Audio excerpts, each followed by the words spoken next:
Picture this. You're watching someone at the peak of human physical conditioning, someone who has conquered every challenge the world's most elite military training could throw at them. Now imagine that same person facing their greatest battle not on a foreign battlefield, but in a sterile hospital room, staring at a ceiling while doctors deliver news that would shatter most people's dreams forever. What happens when the very thing that defines you, your physical strength, your ability to push beyond human limits, is suddenly taken away in a single, devastating moment? What happens when the hands that once rappelled down cliffs and fired precision shots become just one hand forever? This isn't just another story about overcoming obstacles. This is about a woman who redefined what impossible means, who took the word disability and turned it into different ability, and who proved that sometimes losing everything is just the beginning of finding out who you really are. The crushing weight of that industrial machine didn't just take her arm that day. It revealed a strength that no physical training could have ever built. It uncovered a warrior spirit that refused to be defined by what was missing, but instead chose to be measured by what remained. An unbreakable will, an unstoppable heart, and a mind that simply wouldn't accept defeat. Get ready to witness what happens when human determination meets impossible odds, and discover why sometimes our greatest victories come not from what we can do with both hands, but from what we choose to do with the one we have left. Sarah Chun had always been different from other girls her age. While her classmates spent afternoons at the mall or gossiping about celebrities, she was doing push-ups in her garage, running miles through the neighborhood streets, and studying military strategy books she borrowed from the local library. At 17, she could do more pull-ups than most boys in her high school and had already decided that her future lay somewhere between the ocean waves and the battlefield. Growing up in a small coastal town in California, Sarah was the daughter of a hard-working mechanic father and a nurse mother. Her parents had immigrated from Taiwan when she was just 2 years old, bringing with them the kind of work ethic that built dreams from nothing but determination and sweat. Her father, David, ran a small auto repair shop where the smell of motor oil and the sound of clanking tools became the soundtrack of Sarah's childhood. Her mother, Lynn, worked double shifts at the local hospital, always coming home with stories about helping people in their darkest moments. The Chin family didn't have much money, but they had something more valuable than financial security. They had an unshakable belief that in America, with enough hard work, anything was possible. This belief was woven into every conversation at their dinner table, embedded in every late-night study session, and reinforced every time Sarah's parents chose to work an extra shift to pay for her books or sports equipment. Sarah's fascination with the military began when she was 12 years old. Her class had taken a field trip to a local naval base where she watched Navy SEALs demonstrate their training exercises. While other students were impressed by the explosions and fancy equipment, Sarah was mesmerized by something else entirely: the mental toughness she could see in the eyes of these warriors. They moved with a kind of precision and confidence that spoke of countless hours of preparation, of pushing through pain when everything in their bodies told them to quit. That night, she went home and announced to her parents that she was going to become a Navy SEAL. Her father nearly choked on his dinner, not because he didn't believe in his daughter's capabilities, but because he had never heard of a woman even attempting such a thing. Her mother, ever the practical one, began asking questions about the requirements, the training, and the physical demands. Sarah had already researched everything. The path to becoming a Navy SEAL was legendary for its difficulty. The training was designed to push human beings to their absolute breaking point and then demand they find a way to keep going. The physical requirements alone eliminated most candidates before they even began. But it wasn't the physical challenges that scared most people away. It was the mental warfare, the constant pressure, the knowledge that at any moment you might be asked to do something that seemed impossible. Sarah began training immediately.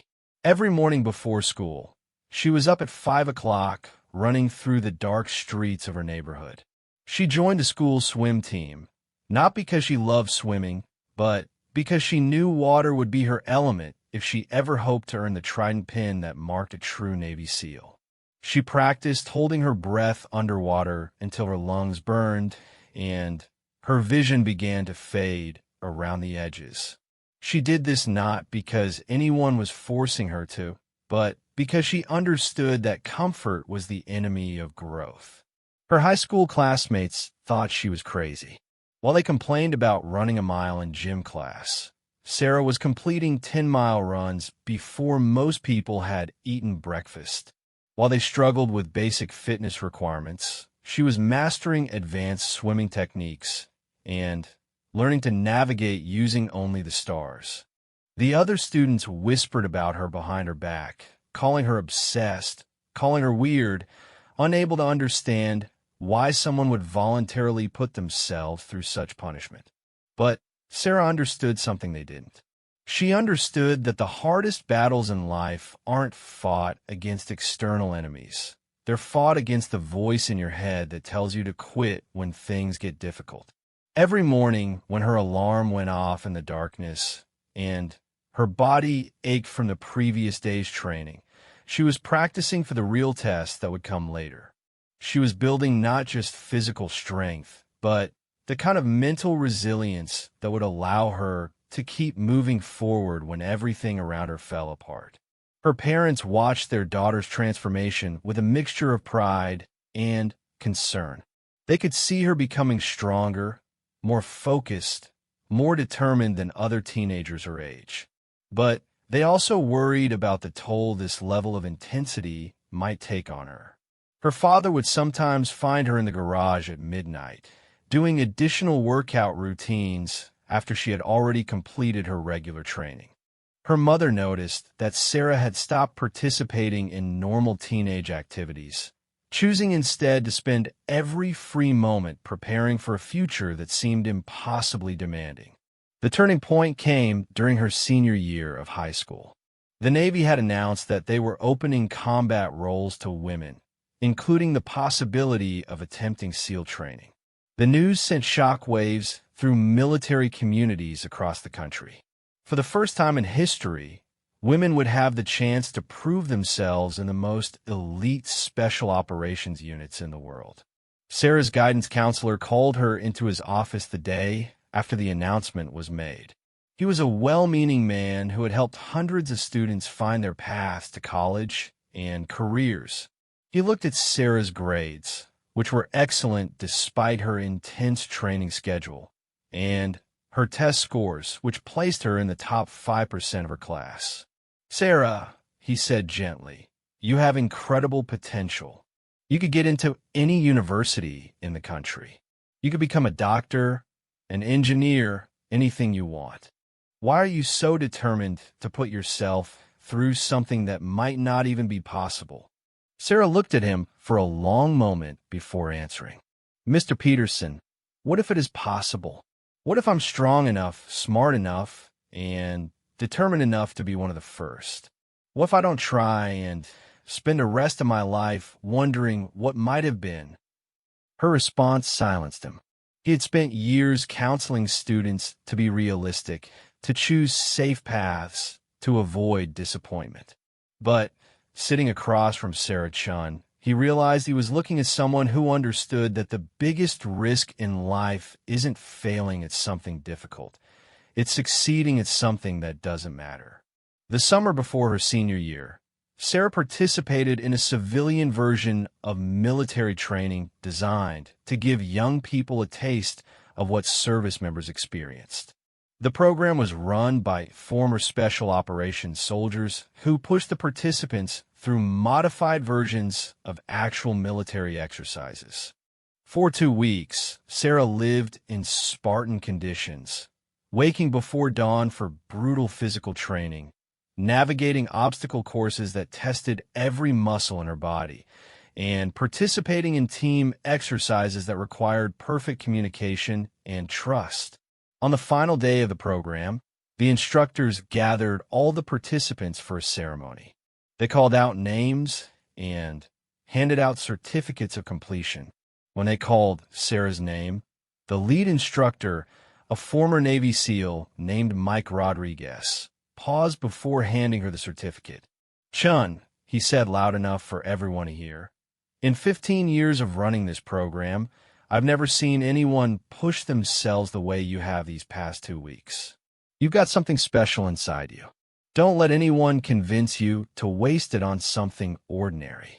Those words became fuel for Sarah's fire.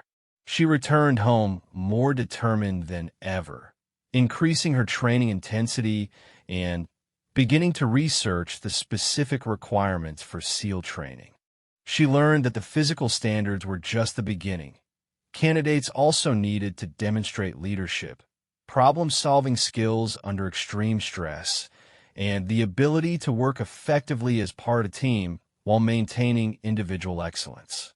She began seeking out leadership opportunities at school, joining student government, and organizing volunteer projects that required coordination and problem-solving.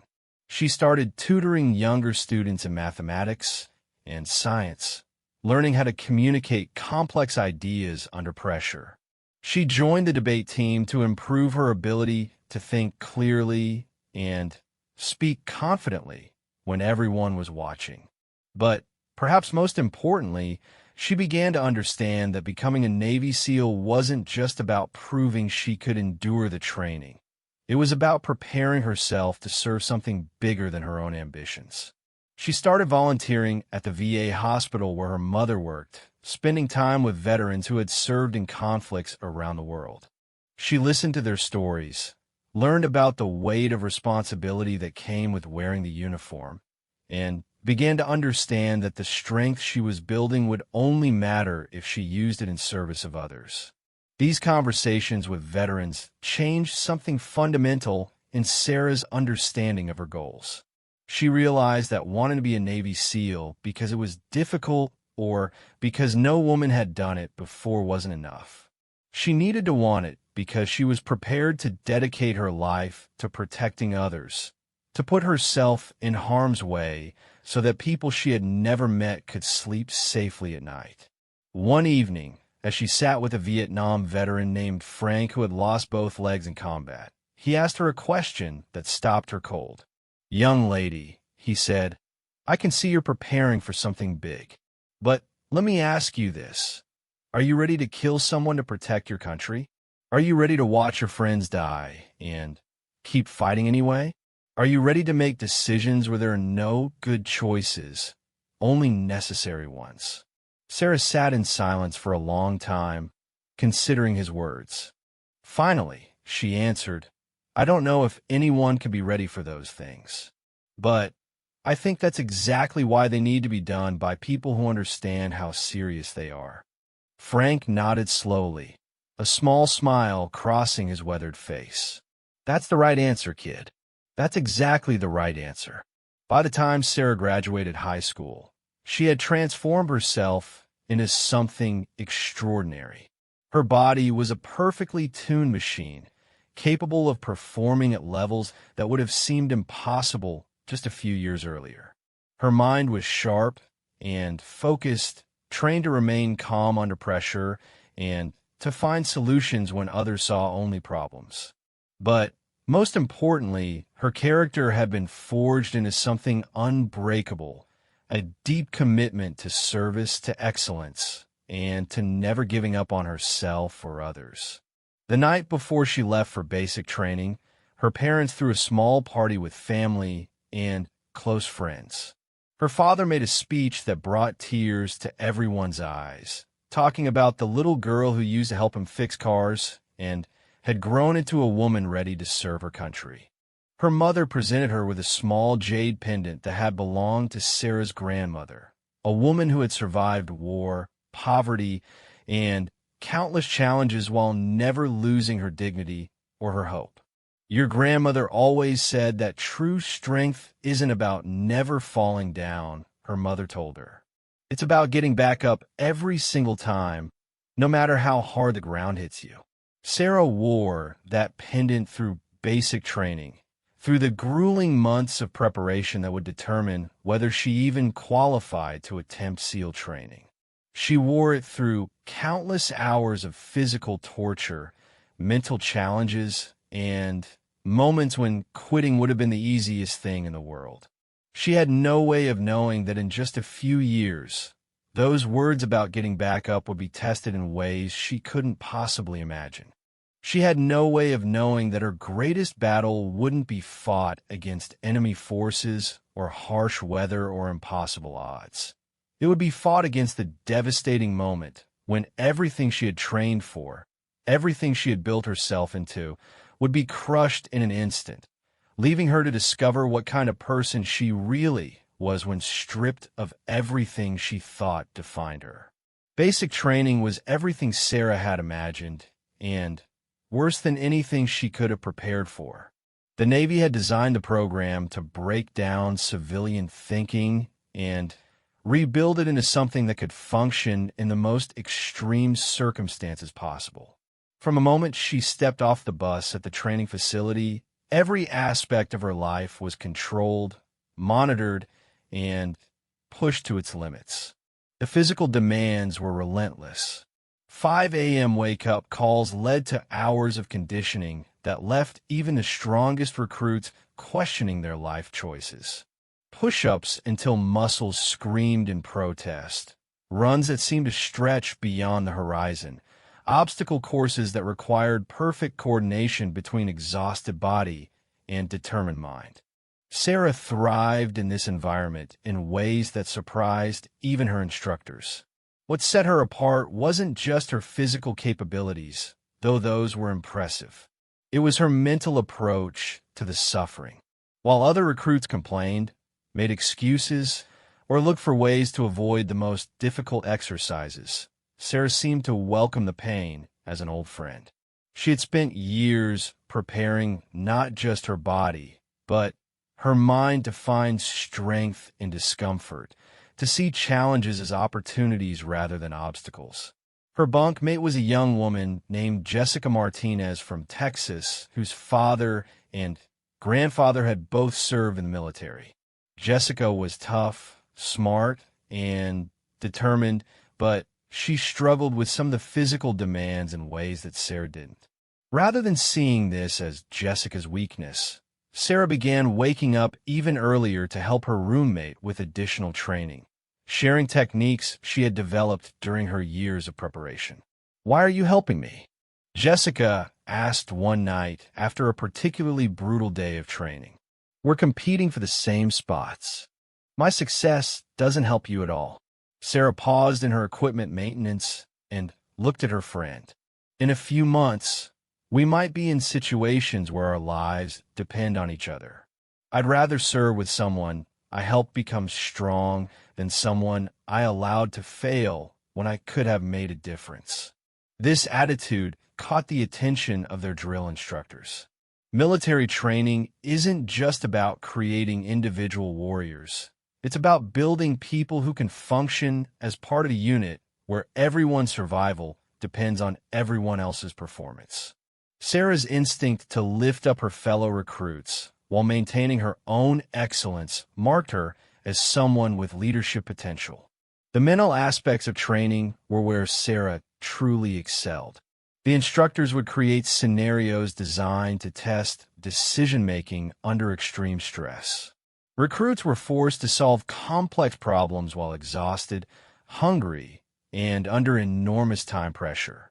They were given conflicting information and asked to make command decisions that could, in real situations, mean the difference between life and death. During one exercise, Sarah's group was tasked with rescuing simulated hostages from a building while under simulated enemy fire.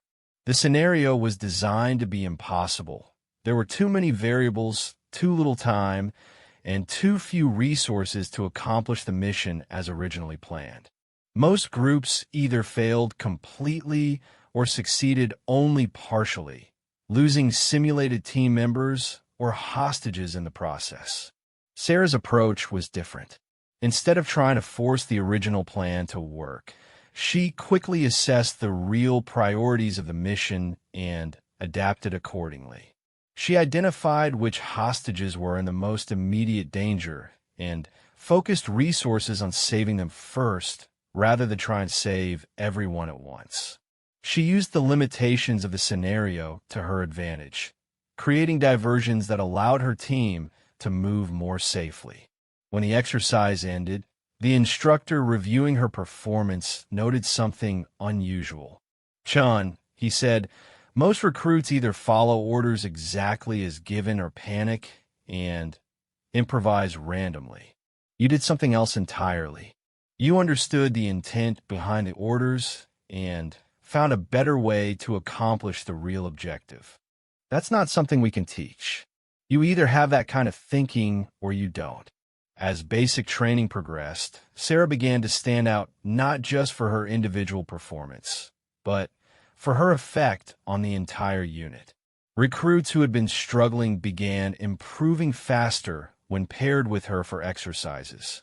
The overall performance metrics for her entire platoon showed improvements that correlated with Sarah taking on informal leadership roles. This didn't go unnoticed by the command structure.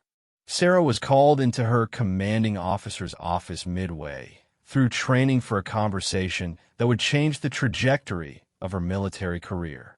Lieutenant Colonel Patricia Williams was a 20-year veteran who had served in multiple combat zones and had been one of the first women to hold certain command positions when they opened to female officers. She was known for being direct, demanding, and absolutely fair in her assessments of personnel. "Recruit Chun," she began, "your instructors tell me you're performing at levels we rarely see. Your physical scores are in the top 2% of all recruits we've trained. Your tactical thinking is exceptional, and your leadership impact on other recruits has been remarkable. I want to discuss your goals for after basic training." Sarah sat at rigid attention, uncertain where this conversation was leading. "Ma'am, my goal is to qualify for and complete Navy SEAL training." Lieutenant Colonel Williams leaned back in her chair and studied Sarah for a long moment. "I know that's your stated goal. What I want to know is whether you understand what that really means. SEAL training has a failure rate of over 80% among male candidates who have already completed basic training successfully. The physical demands are exponentially greater than what you're experiencing here. The mental stress is designed to break down anyone who doesn't have absolutely unshakable determination." She paused, letting the weight of her words settle in the room. "But beyond all of that, Chun, you need to understand that if you succeed, you'll be one of the first women ever to earn the SEAL Trident. That means every mission, every evaluation, every moment of your career will be scrutinized. You'll be representing not just yourself, but every woman who might consider following this path after you. Are you prepared for that kind of pressure?" Sarah considered the question carefully before answering. "Ma'am, I understand that the pressure will be enormous. I understand that I'll have to be not just as good as my male teammates, but better just to be accepted as equal. I understand that if I fail, some people will use that as evidence that women shouldn't be in combat roles at all." She took a breath before continuing. "But I also understand that someone has to be first. Someone has to prove it's possible. I'd rather try and fail than spend my life wondering whether I could have succeeded if I had just been brave enough to try." Lieutenant Colonel Williams smiled for the first time during the conversation. "That's exactly what I wanted to hear. Chun, you're going to face challenges in the coming months that will test everything you think you know about yourself. There will be moments when your body tells you to quit, when your mind suggests that the smart thing to do is accept limitations, when people around you question whether you belong there. She stood up and moved to the window, looking out at recruits training in the distance. What I want you to remember is that every person who has ever accomplished something extraordinary has faced those same voices. The difference between those who succeed and those who don't isn't talent, isn't luck, isn't even preparation. It's the willingness to keep moving forward when every rational part of your brain is telling you to stop. The remainder of basic training passed quickly for Sarah. She graduated first in her class, earning the honor of carrying the flag during the ceremony. Her parents flew out for the graduation, tears streaming down their faces as they watched their daughter receive recognition for achievements they had only dreamed possible when they first arrived in America with nothing but hope and determination. But graduation from basic training was just the beginning. Sarah had earned the right to attempt Navy SEAL training, but she hadn't earned anything yet. The real test was about to begin. Navy SEAL training, officially known as Basic Underwater Demolition/SEAL Training or BUD/S, was legendary throughout the military for its brutality. The program was designed around a simple principle. The easiest thing any candidate could do was quit. Every day, multiple times per day, instructors would give recruits opportunities to ring a bell that would end their suffering immediately. All they had to do was admit they weren't strong enough, and they could return to regular Navy duties with their dignity intact. The psychological warfare began before the physical training even started. Candidates were told statistics about failure rates, shown videos of previous classes washing out, and constantly reminded that most of them would not be there at the end of the program. The message was clear. If you're looking for a reason to quit, we'll give you dozens of them. Sarah's class began with 43 candidates, including herself and 2 other women who had earned the right to attempt the training. The other female candidates were both exceptional. Lieutenant Maria Santos, who had been a competitive swimmer in college and had already served 2 tours as a Navy intelligence officer, and Petty Officer Amanda Clark, who had grown up on a ranch and possessed the kind of practical toughness that came from years of hard physical work. The 3 women knew they would be watched more closely than their male counterparts. They knew that their failures would be magnified and their successes would be questioned. Rather than letting this pressure divide them, they decided to support each other while competing at the highest possible level. The first phase of training focused on physical conditioning and water competency. Candidates spent hours in the ocean in conditions that would terrify experienced swimmers. They learned to remain calm underwater while their lungs burned for oxygen, to navigate in complete darkness using only touch and instinct, to work as teams when exhaustion made individual thinking nearly impossible. Sarah's years of preparation served her well during this phase. While other candidates struggled with the swimming requirements, she moved through the water with efficiency that caught the attention of instructors. Her breath-holding abilities, developed through years of practice, allowed her to complete underwater exercises that eliminated several of her classmates. But it wasn't the individual skills that made the biggest impression on her instructors. It was her performance during team exercises. When candidates were divided into boat crews and required to carry heavy rubber boats over their heads for miles, Sarah didn't just carry her share of the weight. She positioned herself to help support teammates who were struggling, using techniques she had learned from studying physics and leverage to make the load feel lighter for the entire crew. During one particular exercise that would become legendary among her class, the boat crews were required to carry their boats across a series of increasingly difficult obstacles while being constantly harassed by instructors with fire hoses, loud noises, and artificial time pressure. The exercise was designed to continue until candidates either completed it perfectly or someone quit. Sarah's boat crew had been struggling for over 2 hours. One of her teammates, a strong swimmer named David Kim, was dealing with a shoulder injury that made lifting the boat over his head nearly impossible. Another teammate, Robert Martinez, was fighting off hypothermia from the cold water they had been subjected to for hours. As the exercise stretched into its third hour, Sarah could see that her team was breaking down. David's face was contorted with pain every time they lifted the boat. Robert's movements were becoming sluggish and uncoordinated.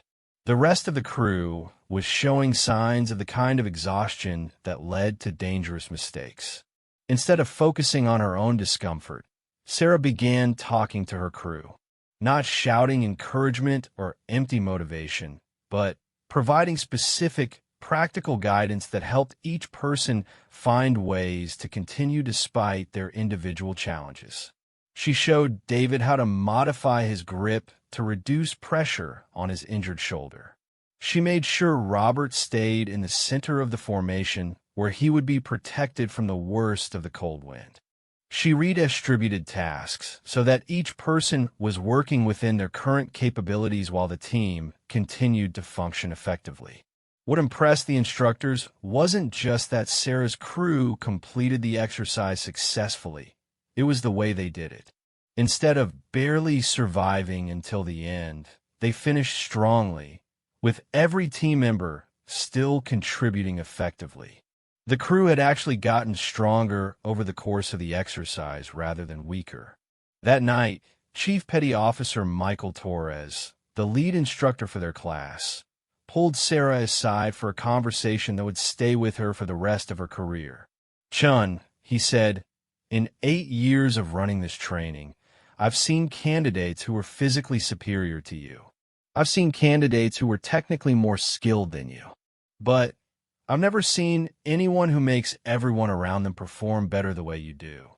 That's not something we can teach, and it's not something that shows up on any test." He paused, looking out at the ocean where they had spent the day training. What you need to understand is that being a SEAL isn't about being the strongest or the fastest or the smartest person in the room.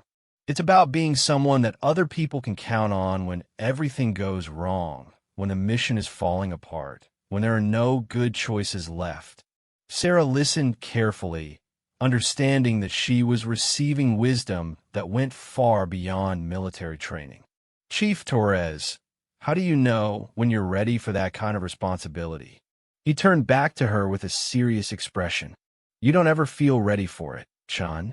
If you feel ready, you probably don't understand what you're volunteering for. The readiness comes from doing the work anyway, even when you're not sure you can handle it.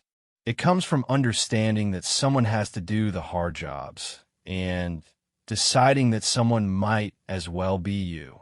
Hell Week arrived like a storm that everyone could see coming, but no one could truly prepare for.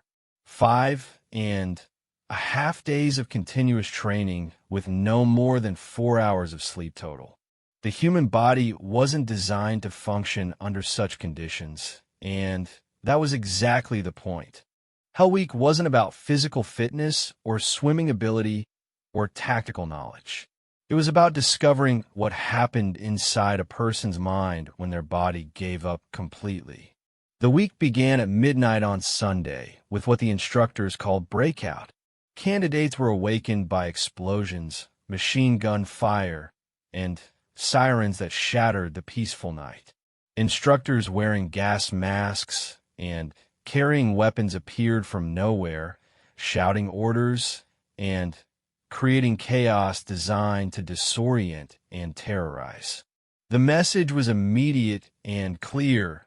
Your comfortable world just ended, and survival depends entirely on how well you adapt to a new reality where nothing makes sense. Sarah's heart pounded as she stumbled out of her bunk into a world that had transformed into something from a nightmare. Smoke filled the air, making it difficult to see or breathe. The sounds of explosions continued randomly, keeping everyone on edge. Instructors screamed conflicting orders, demanding that candidates perform impossible tasks under impossible conditions. Get in the surf. Move, move, move. The ocean was cold enough to steal breath on contact, and candidates were required to link arms and sit in the waves while instructors continued their psychological assault. The cold was beyond discomfort. It was the kind of bone-deep chill that made thinking clearly nearly impossible. Sarah focused on her breathing, using techniques she had learned during years of training. She knew that panic was the enemy, that her mind needed to stay clear even as her body dealt with extreme stress. Around her, she could hear other candidates struggling, some already talking about quitting before the real challenges even began. By Tuesday morning, 12 candidates had already rung the bell and quit. The 3 women were still in the training, but Sarah could see that Maria Santos was struggling with the sleep deprivation more than the physical demands. Amanda Clark remained strong, her ranch background serving her well in dealing with discomfort and unpredictable conditions. The exercises during Hell Week defied logic and reason. Candidates were required to carry boats over their heads for miles, then immediately perform complex swimming exercises in rough ocean conditions. They crawled through mud under barbed wire while instructors threw cold water on them and played sounds of gunfire and explosions. They performed intricate rope climbing exercises while sleep-deprived and hypothermic. But the real torture wasn't any single exercise. It was the accumulated effect of never being allowed to recover. Just when candidates thought they might get a few minutes of rest, instructors would appear with a new challenge. Just when their bodies began to warm up, they would be ordered back into the cold ocean. Just when they started to feel confident about completing a task, the rules would change. Wednesday night brought what many veterans considered the worst part of Hell Week, the round-the-world paddle. Boat crews were required to paddle their rubber boats around a course that took them far from shore in ocean conditions that tested even experienced watermen. The exercise was designed to continue through the night, meaning candidates would have to navigate in complete darkness while dealing with waves, cold, and exhaustion that made clear thinking nearly impossible. Sarah's boat crew had lost 2 members to quitting earlier in the week, leaving them shorthanded for the most demanding exercise yet. The remaining crew members were David Kim, who was still dealing with his shoulder injury, Robert Martinez, who had developed a persistent cough from constant exposure to cold water, Marcus Johnson, a former college football player whose size was both an advantage and a liability in the boats, and Jake Thompson, whose background as a competitive cyclist had given him exceptional endurance, but limited experience with water-based activities. As they paddled into the darkness, Sarah realized that her crew's survival would depend on her ability to hold them together mentally as much as physically. The ocean seemed endless, the shore invisible in the darkness. Waves crashed over their boat continuously, soaking them in water that felt like liquid ice. The prescribed course would take them hours to complete, assuming they didn't get lost or swamped.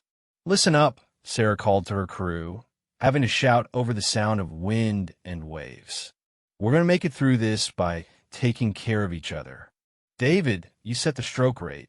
Don't worry about power. Just keep us coordinated. Marcus, you're our power on the back right. Robert, save your energy for the difficult passages. Jake, you navigate. You've got the best eyes in the dark."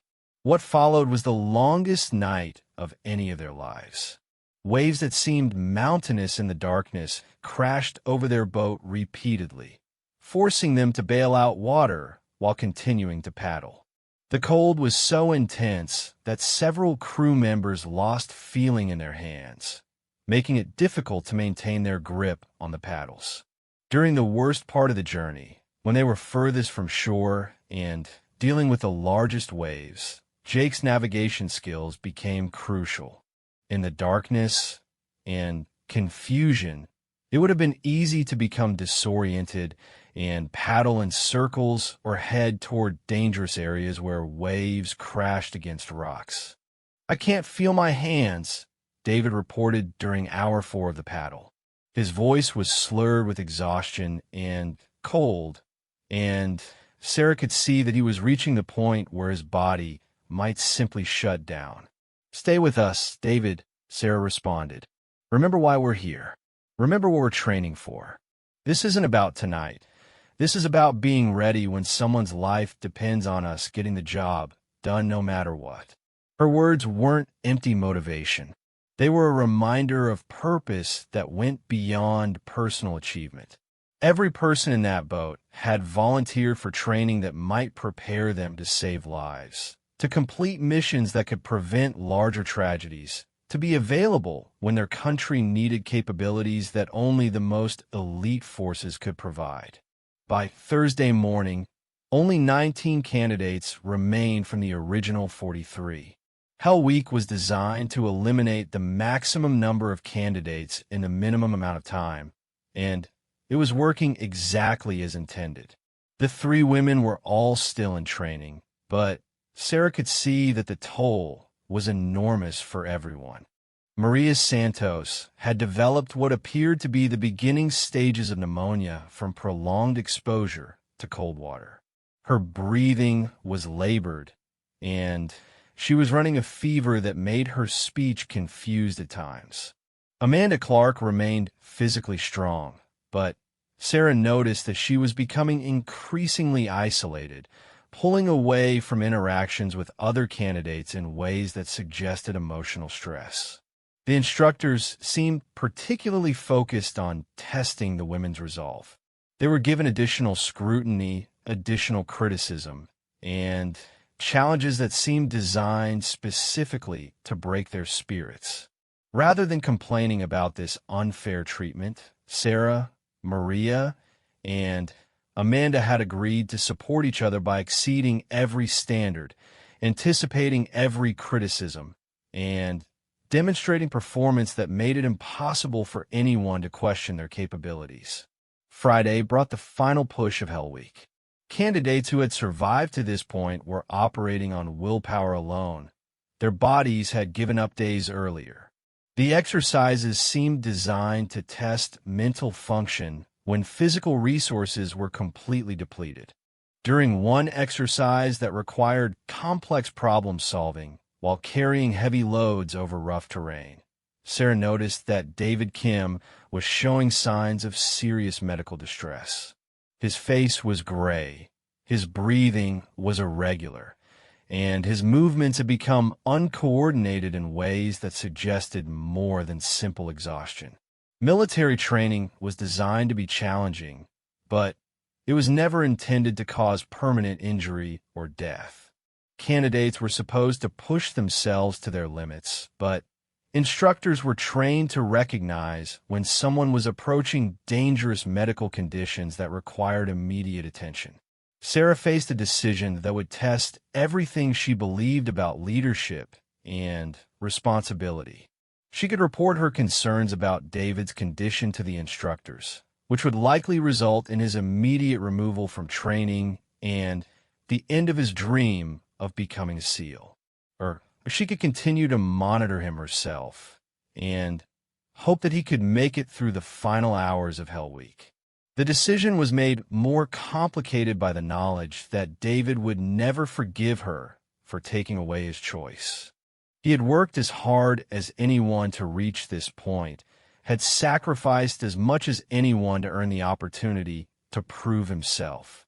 Taking that choice away from him could save his life, but it would also destroy something inside him that might never recover. Sarah chose a third option. She positioned herself close enough to David to intervene immediately if his condition deteriorated further. But she also began talking to him in a way that helped him assess his own situation honestly. "David," she said during a brief break in the exercise, "I need you to look at me and tell me honestly, how are you feeling right now? Not how you want to feel, not how you think you should feel, but how you actually feel." David looked at her with eyes that struggled to focus. For a moment, she thought he might collapse. But then something seemed to clear in his expression, and he responded with honesty that surprised her. "I feel like I'm dying," he said simply. "But I also feel like if I quit now, I'll regret it for the rest of my life. I don't know which one of those feelings I should trust." Sarah nodded, understanding exactly what he meant. "David, here's what I think. I think you're stronger than you know, but I also think you're closer to real medical danger than you realize. If you want to continue, I'll help you through the next few hours. But if your body starts shutting down, I'm going to get help whether you want me to or not." He considered her words carefully before responding. "That's fair. Let's see how far we can go."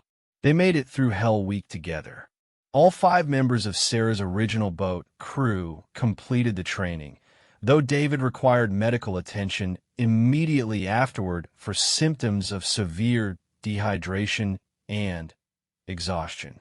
He recovered completely within a few days, but the experience had bonded the crew in ways that would last for the rest of their lives. Saturday morning brought the end of Hell Week and the beginning of a new phase of training. Of the original 43 candidates, 14 remained.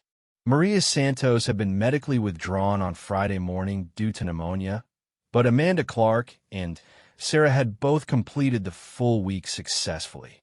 The graduation ceremony for Hell Week was simple but profound.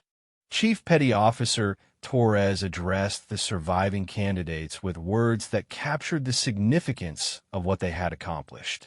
"Ladies and gentlemen," he began, "Hell Week is not designed to teach you new skills. It's designed to show you what you're capable of when you think you have nothing left. Every person standing here today has discovered something about themselves that they probably didn't know before this week began." He paused, looking at each candidate individually. "What you've learned is that your limitations are mostly in your head. Your body is capable of far more than you realized. Your mind is stronger than you understood. Your spirit is more resilient than you imagined." Sarah felt the truth of his words in every exhausted muscle, every sleep-deprived thought, every moment during the past week when she had been certain she couldn't continue, but had found a way to take one more step, complete one more task, help one more teammate. But Hell Week was just the beginning of her real training. The surviving candidates now faced months of specialized instruction in combat tactics, weapons handling, demolitions, medical training, and advanced swimming techniques. They would learn to parachute from aircraft, to navigate in hostile territory, to communicate in ways that couldn't be detected by enemies. More importantly, they would continue to be tested in ways designed to reveal character under pressure. They would face simulated combat situations where their decisions could mean the difference between mission success and mission failure, between teammates going home alive or not going home at all. Sarah threw herself into this next phase of training with the same intensity she had brought to everything else in her life. She mastered weapons systems with precision that impressed her instructors. She excelled in tactical exercises that required quick thinking and flawless execution. She demonstrated medical skills that could save lives in remote locations where traditional help wasn't available. But perhaps most importantly, she continued to demonstrate the leadership qualities that had emerged during Hell Week. Other candidates sought her input during complex exercises. Instructors began giving her additional responsibilities that tested her ability to make command decisions under pressure. 6 months after Hell Week, Sarah Chin stood with 13 other candidates for their final evaluation. They had started as 43 people with dreams of becoming Navy SEALs. Now they were 14 individuals who had proven they possessed the physical capabilities, mental toughness, and character necessary to earn the most exclusive military qualification in the world. The final exercise was a comprehensive test that combined everything they had learned: a simulated rescue mission in hostile territory that required parachuting, underwater approach, combat operations, medical treatment of casualties, and extraction under enemy fire. The exercise was designed to be as realistic as possible without actually putting candidates in mortal danger. Sarah's performance during the final exercise exceeded even her own expectations. She demonstrated tactical thinking that impressed veteran instructors, weapons handling that was both precise and efficient, and leadership under pressure that kept her entire team focused and effective throughout the complex operation. When the exercise ended, Chief Torres called her aside for a conversation that would mark the end of one chapter of her life and the beginning of another. "Chun," he said, "in my career, I've trained hundreds of candidates for special operations. I've seen natural athletes, tactical geniuses, and people with extraordinary mental toughness. But I've rarely seen someone who combines all of those qualities with the kind of leadership presence you've demonstrated." He handed her a folder containing her final evaluation scores and her assignment orders. "You're not just graduating from this training. You're graduating at the top of your class. Your first assignment will be with a team that specializes in the most challenging missions we undertake. You've earned the right to serve with the best of the best." Sarah opened the folder and saw scores that reflected months of preparation and performance that had exceeded every standard. But more than the numbers, she saw assignment orders that would take her to places and situations that would test everything she had learned in ways that training could never fully prepare her for. She had achieved her dream of becoming a Navy SEAL. She had proven that women could succeed in the most demanding military training in the world. She had earned the respect of instructors and teammates who had initially doubted whether someone like her belonged in their world. But Sarah understood that earning the SEAL Trident was just the beginning. The real test would come when she was deployed to actual combat zones, when the skills she had learned would be used in situations where the stakes were not simulated but real, where the difference between success and failure could be measured in lives saved or lost. She had no way of knowing that her greatest challenge would come not on a battlefield in a foreign country, but in an industrial accident that would test her spirit in ways that no military training could have prepared her for. She had no way of knowing that everything she had built herself into was about to be challenged by a moment that would force her to discover who she really was beneath all the skills, all the achievements, all the external measures of success. Sarah's first deployment took her to Afghanistan, where her SEAL team was tasked with high-value target operations in some of the most dangerous regions of the country. The transition from training to actual combat operations was jarring in ways that no simulation could replicate. In training, mistakes meant starting over or losing points. In combat, mistakes meant people died. Her team leader was Commander Jack Morrison, a 15-year veteran who had led more successful missions than most SEALs ever participated in. He was known for his tactical brilliance, his ability to adapt plans when situations changed unexpectedly, and his absolute commitment to bringing every team member home alive.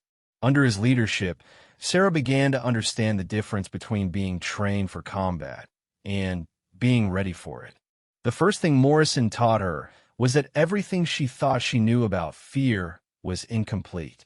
"Chun," he explained during their first mission briefing, "training teaches you to manage fear when you know you're safe. Real fear is different. Real fear comes when you understand that you might not go home tonight, and you have to function perfectly anyway." Her first combat mission was a reconnaissance operation in the mountains near the Pakistani border. Intelligence suggested that a high-value target was using a remote compound to coordinate attacks on coalition forces. Sarah's team was tasked with gathering information that would allow for a larger operation to capture or eliminate the target. The mission required hiking through mountainous terrain at night, setting up observation points that could remain undetected for hours, and extracting without leaving any evidence of their presence. It was exactly the kind of operation that Sarah had trained for, but the psychological weight of knowing that enemy forces were actively hunting for them transformed every decision into a life or death calculation. Sarah found herself thinking differently than she ever had before. In training, she had focused on completing tasks efficiently and helping her teammates succeed. In combat, she had to balance those same priorities against the knowledge that any mistake could result in capture, torture, or death for her entire team. The reconnaissance mission was successful, providing intelligence that led to the capture of several key targets. But for Sarah, the real education came from watching Commander Morrison make decisions under pressure that had no clear right answers. When the team encountered an unexpected patrol during their extraction, Morrison had to choose between engaging the enemy, which would compromise their mission security, and allowing the patrol to potentially discover their presence, which could lead to a larger engagement that would endanger coalition forces in the area. Morrison chose a third option that Sarah would remember for the rest of her career. Instead of engaging or hiding, he positioned the team to track the enemy patrol while remaining undetected, gathering additional intelligence about enemy movements that proved valuable for future operations. It was a decision that transformed a potentially dangerous situation into an opportunity, but it required the kind of tactical thinking that went beyond following established procedures. Over the following months, Sarah participated in operations that tested every skill she had developed during her training. She conducted direct action missions against high-value targets, provided security for sensitive negotiations with tribal leaders, and participated in combat search and rescue operations that saved the lives of coalition forces who had been shot down or captured. Each mission taught her something new about leadership, about making decisions when lives hung in the balance, about the weight of responsibility that came with the capabilities she had developed. She learned that being a SEAL wasn't just about personal achievement. It was about being part of something larger than herself, about serving a mission that required her to be willing to sacrifice everything she had worked for to protect others. During her 6th month of deployment, Sarah's team was tasked with what seemed like a routine mission: clearing a suspected weapons cache in a remote village. Intelligence indicated that the cache was unguarded, and the operation was expected to be completed quickly and without enemy contact. The mission went wrong from the beginning. As Sarah's team approached the target building, they discovered that intelligence had been incorrect. The weapons cache was heavily guarded by well-armed fighters who had been expecting them. The team found themselves in a firefight that required them to adapt their plan completely while under intense enemy fire. During the engagement, Sarah noticed that one of her teammates, Petty Officer Marcus Williams, had been wounded and was trapped in a position where he couldn't move to safety without exposing himself to enemy fire. The team's medic was pinned down in a different location, unable to reach Williams without crossing an open area that was being covered by enemy shooters. Sarah faced a decision that crystallized everything she had learned about leadership and sacrifice. She could follow standard procedure and wait for support that might allow them to suppress enemy fire enough for the medic to reach Williams safely. Or she could use her position and skills to create an opportunity for immediate medical assistance, knowing that this choice would put her in significant danger. She chose to act. Using smoke grenades and tactical movement she had perfected during training, Sarah created a diversion that drew enemy fire away from Williams' position long enough for the medic to reach him and provide life-saving treatment. Her actions during those crucial minutes prevented Williams from bleeding to death and allowed the team to complete their mission successfully. When the operation ended, Commander Morrison pulled Sarah aside for a conversation that would define her understanding of what it meant to be a SEAL. "Chun," he said, "what you did today went beyond training, beyond procedure, beyond anything we could have taught you in a classroom. What you did today came from something inside you that makes the difference between someone who wears this uniform and someone who truly embodies what it represents." He paused, looking at the weapon cache they had successfully secured. There are plenty of people who can learn to shoot accurately, who can master tactical procedures, who can pass every test we put in front of them. But there are very few people who can make the kind of split-second decision you made today, where you put someone else's life ahead of your own safety without hesitation. Sarah's deployment in Afghanistan lasted 8 more months, during which she participated in dozens of operations that saved lives, disrupted enemy activities, and contributed to the broader mission of providing security for coalition forces and Afghan civilians. She earned recognition for her tactical skills, her leadership under pressure, and her commitment to the welfare of her teammates. When her deployment ended, Sarah returned to the United States with a deeper understanding of herself and her capabilities than she had possessed when she left. She had been tested in ways that training could never replicate, and she had proven that her character was strong enough to handle the moral and physical challenges of special operations warfare. Her next assignment was to a training facility where she would help prepare the next generation of SEAL candidates. This role represented both an honor and a responsibility. She would be passing on not just technical skills, but the kind of character and decision-making ability that made the difference between average soldiers and extraordinary warriors. Sarah threw herself into her new role with the same intensity she brought to everything else. She worked with candidates during the most challenging phases of their training, helping them understand that physical capabilities were just the foundation for something much more important: the mental and moral strength necessary to make life or death decisions for others.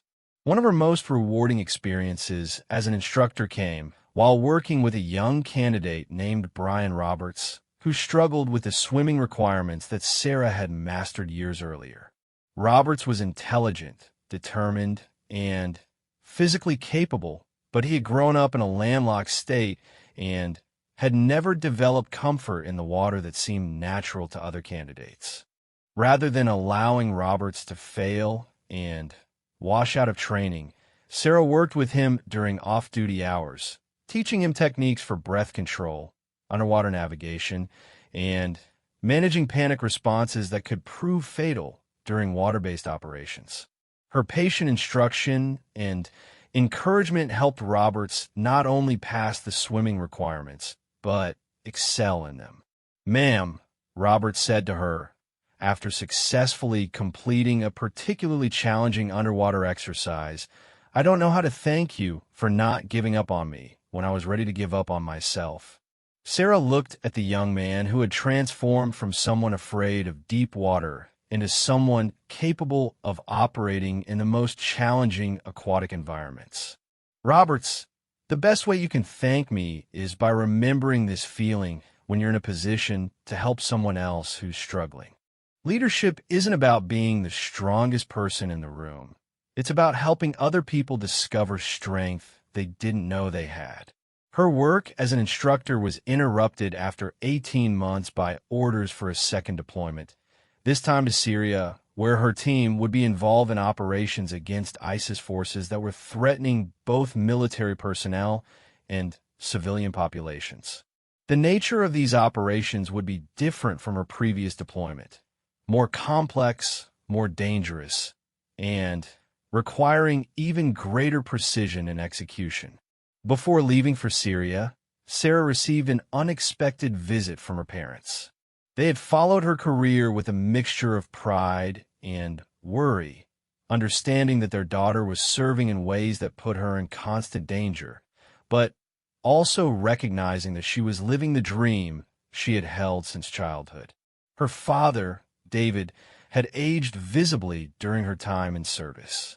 The worry of having a daughter in combat operations had taken a toll on him that he tried to hide, but couldn't completely conceal.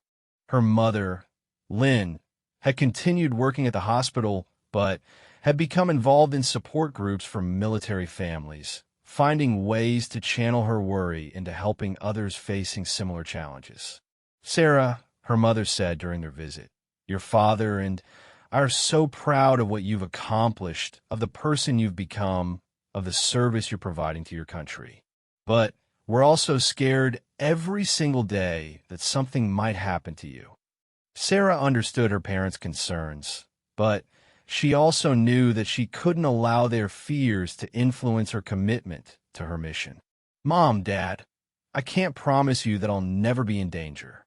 What I can promise you is that I'll never take unnecessary risks, that I'll use everything I've learned to complete my missions and come home safely, and that the work I'm doing matters in ways that make the risks worthwhile."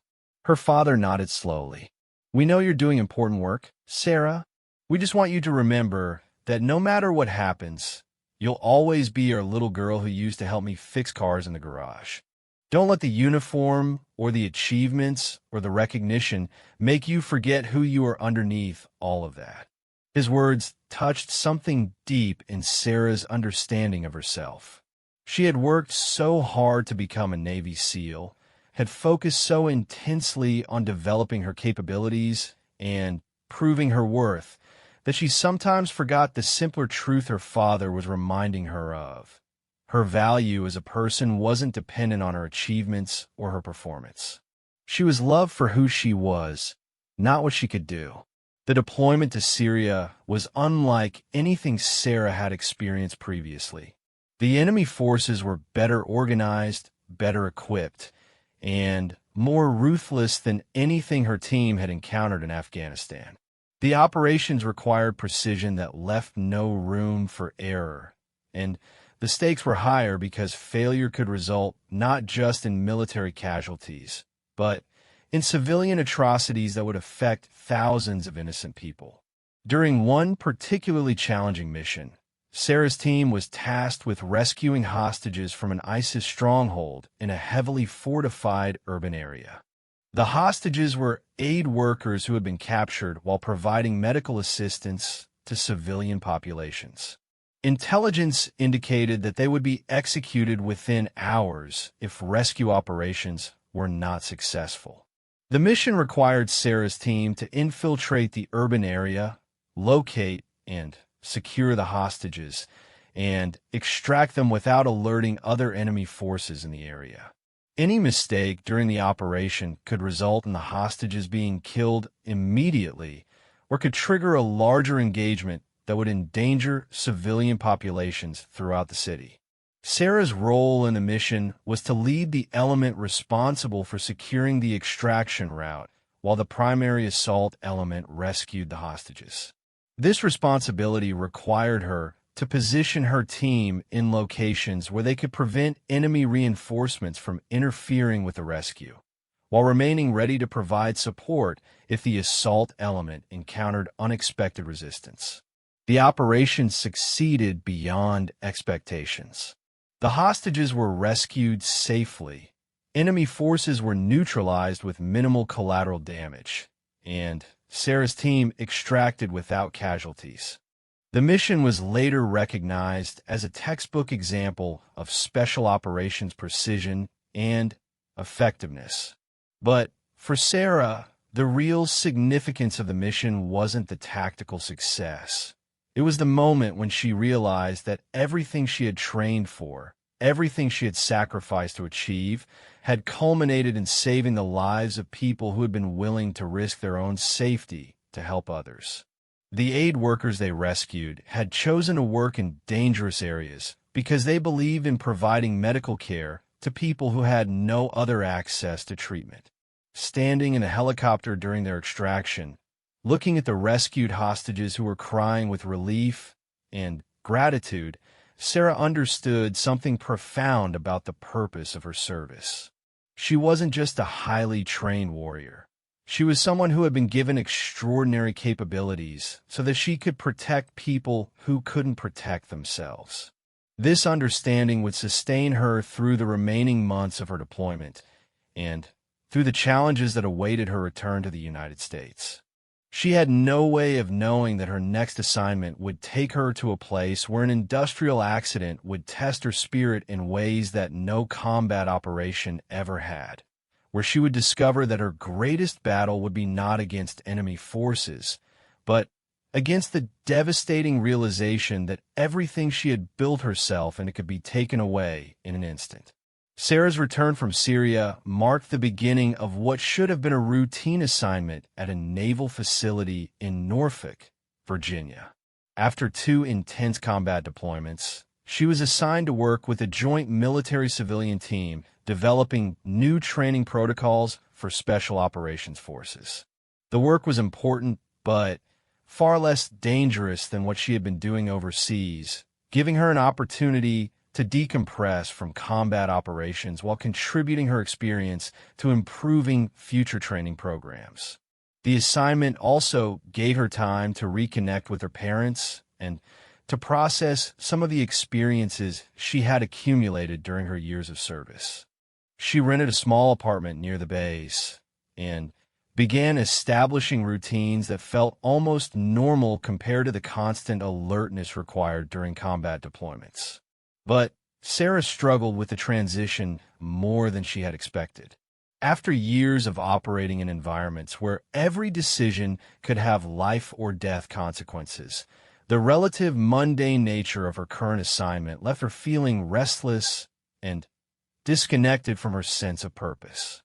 She found herself missing the intensity of combat operations, the clear mission focus, and the deep bonds with teammates who shared the same risks and responsibilities. To fill this void, Sarah began volunteering with a local veterans organization that helped former service members transition to civilian careers. Many of the veterans she worked with had physical injuries from their service, but she discovered that the most challenging issues they faced were often psychological. The difficulty of finding meaning in civilian work after serving in roles that felt critically important, the challenge of forming relationships with people who couldn't understand their experiences. Through this volunteer work, Sarah met a Marine veteran named Tommy Rodriguez who had lost his right leg to an improvised explosive device while serving in Iraq.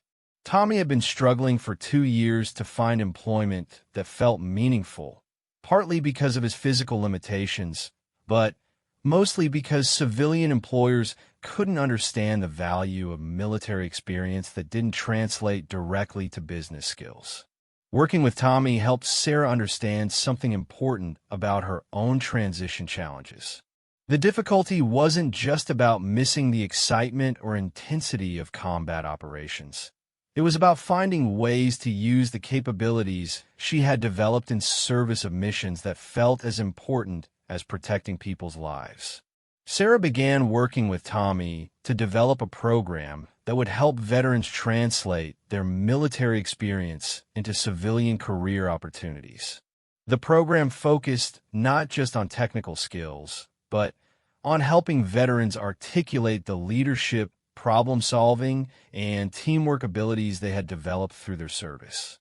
The work was rewarding, but it also made Sarah realize that her long-term career goals were still unclear. She had achieved everything she had dreamed of as a teenager. She had become a Navy SEAL, proven herself in combat operations, and earned recognition for her service. But she was only 28 years old, and she needed to decide what the next phase of her life would involve.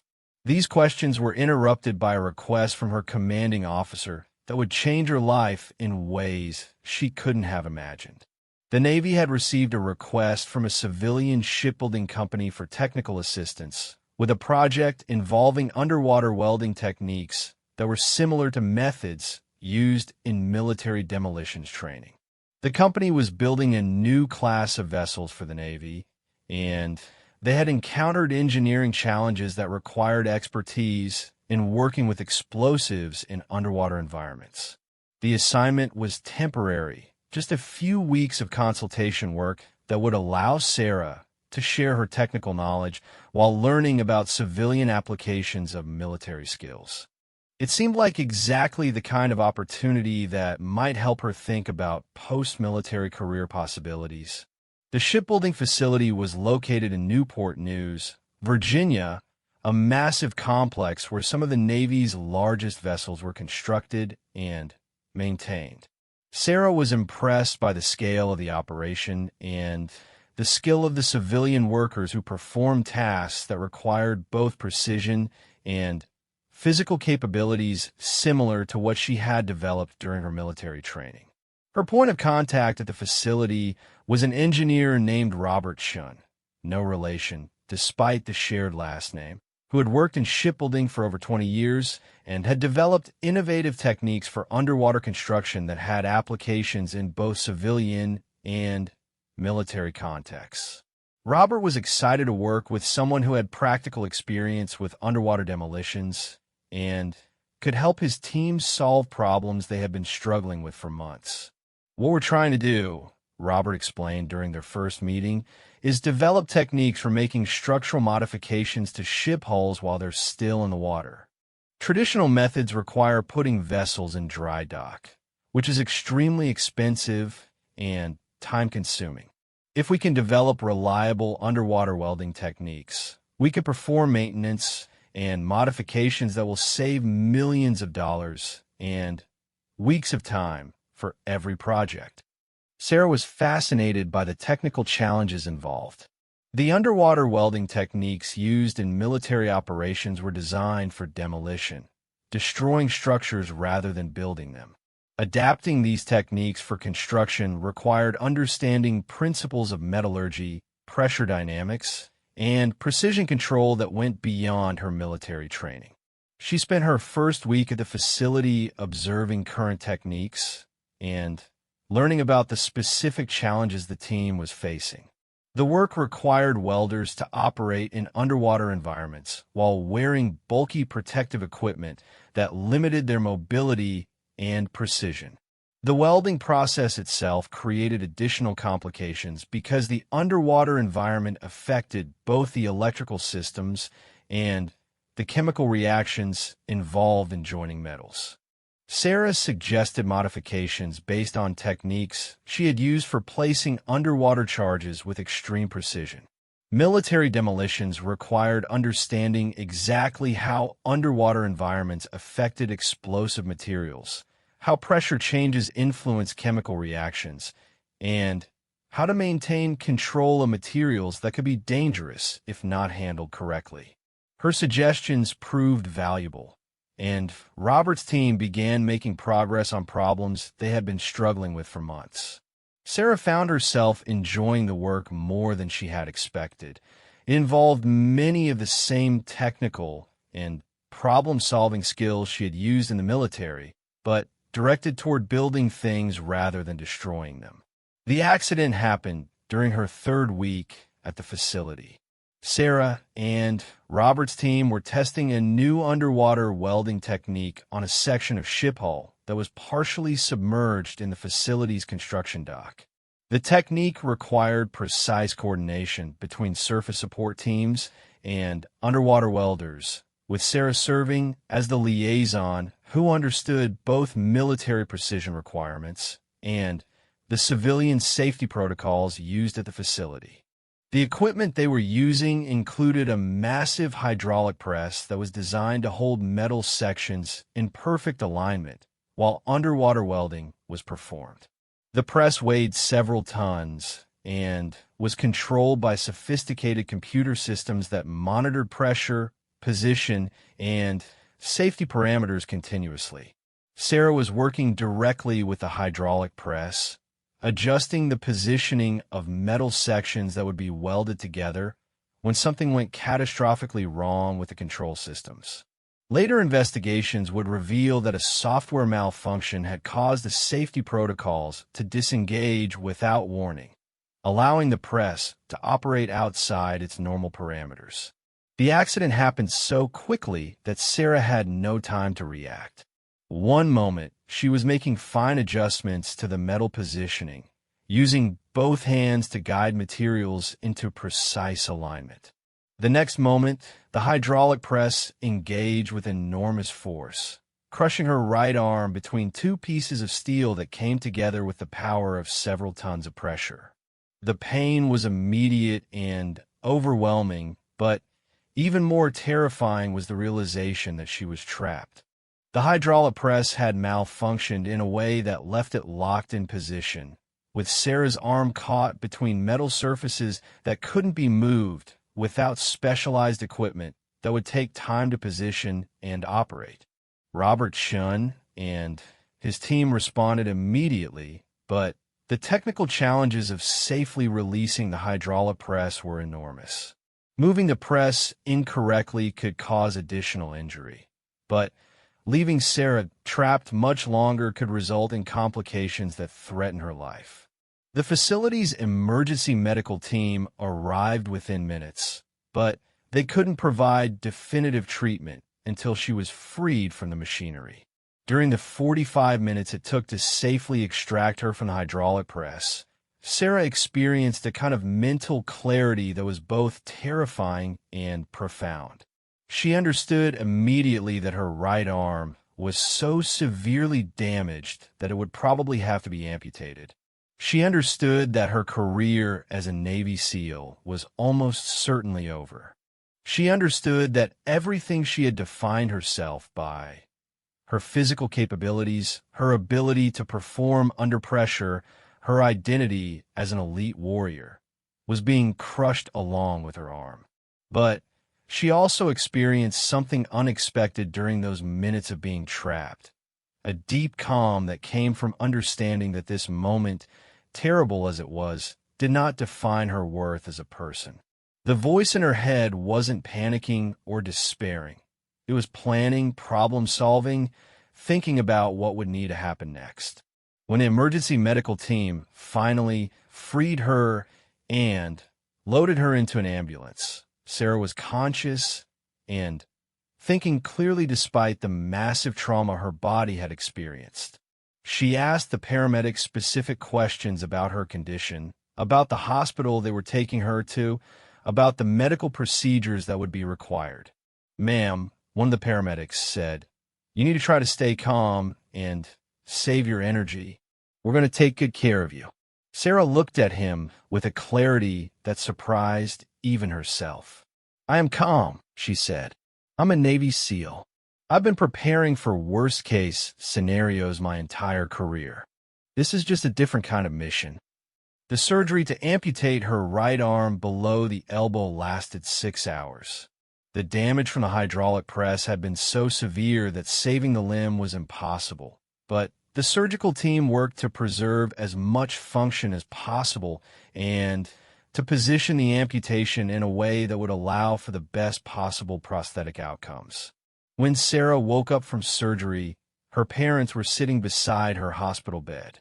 Her mother was holding her left hand, and her father was reading a book he had probably read dozens of times while waiting for her to regain consciousness. The moment she opened her eyes, she could see in their faces both relief that she had survived and heartbreak for what she had lost. "Hi, Mom. Hi, Dad," she said, her voice still affected by the anesthesia, but her mind already clear about what she needed to communicate. "I'm going to be okay. This isn't the end of anything. It's just the beginning of something different." Her father started to cry, something Sarah had seen him do only once before in her entire life. "Sarah, we're so sorry this happened to you. We're so sorry you have to go through this." She squeezed her mother's hand with her remaining fingers. "Dad, remember what you used to tell me when I was little and something went wrong with one of the cars you were fixing? You used to say that sometimes the best solutions come from working with what you have instead of wishing you had something different." Over the following days, As Sarah began to process the full implications of her injury, she discovered that her response surprised everyone around her: medical staff, family members, fellow service members who came to visit. Instead of grieving for what she had lost, she seemed to be focusing immediately on understanding what remained and how she could work with it. Physical therapy began while she was still in the hospital.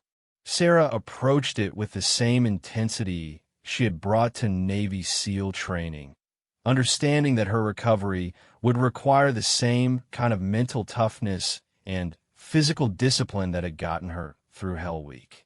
The difference was that this time, she was rebuilding herself from a starting point that included permanent physical limitations. Her physical therapist, Maria Santos, the same Maria who had been in her SEAL training class but had been medically withdrawn during Hell Week due to pneumonia, was now working as a civilian rehabilitation specialist. The reunion was emotional for both women, but it also provided Sarah with someone who understood both her military background and the challenges of overcoming physical setbacks. Sarah, Maria said during one of their early sessions, "I've worked with a lot of amputee veterans, and I can tell you that the physical adaptation is usually the easy part. The hard part is rebuilding your sense of identity when something that felt central to who you are gets taken away." Sarah considered this carefully. "Maria, I think I figured out something while I was trapped under that machine. Everything I accomplished as a SEAL, the training, the missions, the recognition, those were all just evidence of something deeper. They were proof that I could commit to something difficult and see it through, that I could help other people when they needed it, that I could keep going when things got bad." She paused, looking at the space where her right arm used to be. "Losing my arm doesn't change any of those things about who I am. It just means I need to find new ways to express them." 6 months after the accident, Sarah had mastered the use of a sophisticated prosthetic device that restored much of her functional capability. But more importantly, she had begun developing ideas for how her experience could be used to help other people facing similar challenges. Working with Tommy Rodriguez and other veterans from her volunteer work, Sarah began developing a comprehensive program for helping amputee veterans not just adapt to their physical limitations, but discover new ways to use their skills and experience in meaningful careers. The program combined physical rehabilitation, career counseling, and peer support from veterans who had successfully navigated similar transitions. The program caught the attention of veteran service organizations, medical professionals, and eventually the Department of Veterans Affairs. Sarah found herself traveling around the country, speaking at conferences, consulting with medical facilities, and working with veterans who were struggling with challenges similar to what she had faced. During one speaking engagement at a veterans hospital in Texas, Sarah met a young Marine named David Kim. The same David Kim who had been in her boat crew during Hell Week and who had completed SEAL training successfully. David had lost his left arm to an improvised explosive device during a deployment to Syria and was struggling with depression and feelings of worthlessness. "Sarah," he said after her presentation, "I keep thinking about Hell Week, about how we got through that together. But this feels different. During Hell Week, I knew that if I could just hang on long enough, the suffering would end and I'd be stronger. This time, I don't see how it gets better. I don't see how I get my life back." Sarah sat with David in the hospital cafeteria, two former SEALs who had once pushed each other through the most difficult training in the military and were now navigating challenges that were in some ways even more demanding. "David," she said, "do you remember what Chief Torres told us after Hell Week? He said we had learned that our limitations were mostly in our heads, that we were capable of more than we realized. That's still true. Our limitations are still mostly in our heads." She gestured to her prosthetic arm. This doesn't define what I'm capable of any more than being tired or cold or hungry define what we were capable of during training. It's just another challenge that requires us to adapt, to find new ways to accomplish our missions. David looked at her skeptically. But, Sarah, our missions are over. We're not SEALs anymore. We can't do the work we trained for. Sarah smiled, thinking about all the veterans she had worked with over the past months, all the lives that had been changed by programs she had helped develop, all the people who had found new purpose and meaning despite facing challenges that had initially seemed insurmountable. David, she said, our missions aren't over. They're just different now. Instead of rescuing hostages or taking out enemy targets, we're rescuing people from hopelessness and taking out the barriers that prevent them from rebuilding their lives. The skills are the same: leadership, problem solving, refusing to quit when things get difficult. We're just using them for a different kind of service. 3 years after the accident, Sarah received notification that she was being awarded the Navy Cross for her actions during her deployment to Syria, specifically for her leadership during the hostage rescue mission that had saved the lives of the captured aid workers. The ceremony would be held at the Pentagon, with senior Navy leadership and her family in attendance. Standing in her dress uniform, wearing her prosthetic arm, accepting recognition for service that represented everything she had worked for since she was 17 years old, Sarah understood something profound about the nature of strength and achievement. The medal represented important work she had done, but it didn't represent who she was. Who she was had been revealed not during combat operations or training exercises, but during the moments when everything she thought defined her had been stripped away and she had chosen to keep building something meaningful with what remained. After the ceremony, her parents joined her for a quiet dinner at a restaurant near the Pentagon.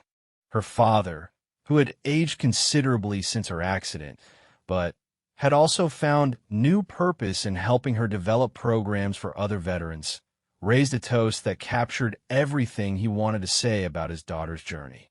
To Sarah, he said, who taught us that strength isn't about never falling down. It's about getting back up every single time and then reaching back to help other people get up too. Sarah raised her glass with her left hand, her prosthetic arm steady at her side, surrounded by her parents who had supported her through every challenge she had faced. She thought about the young woman who had decided to become a Navy SEAL, about everything she had achieved and everything she had lost, about the veterans she was now helping, and the life she was building that felt more meaningful than anything she had imagined when she was 17 years old. To getting back up, she said, and to discovering that sometimes our greatest victories come not from what we could do with both hands, but from what we choose to do with the one we have left. The accident that had crushed her arm had not crushed her spirit. Instead, it had revealed a